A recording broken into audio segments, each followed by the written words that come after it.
So, hi, welcome. Actually, which country has developed the world first deep sea radar capable of detecting high flying aircraft?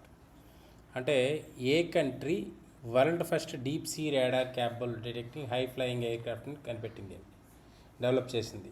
The first one USA, second one is China, so the third one is Iraq and fourth one is Russia అని options ఇచ్చారు. So ఇక్కడ మనం చూసుకున్నట్లయితే China శాస్త్రవేత్తలు ఎవరైతే Chinese academy of sciences వాళ్ళు ఉన్నారో సముద్ర గర్భంలో 1000 మీటర్ల లోతున అమర్చే ఒక ప్రత్యేకమైన అకౌస్టిక్ సెన్సార్ అరే ర్యాడర్ని అభివృద్ధి చేశారన్నమాట.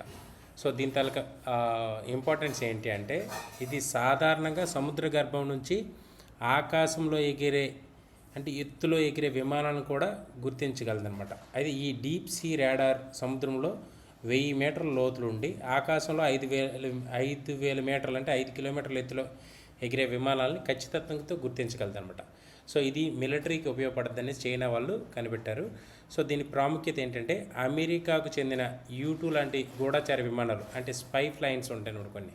సో ఈ యుద్ధ విమానాలను గుర్తించి జలాంతర్గములకు సమాచారం ఇస్తుంది అనమాట. సో దీన్ని రూపొందించింది ఏ కంట్రీ అంటే చైనా అనమాట. సో ద కరెక్ట్ ఆన్సర్ ఈ చైనా.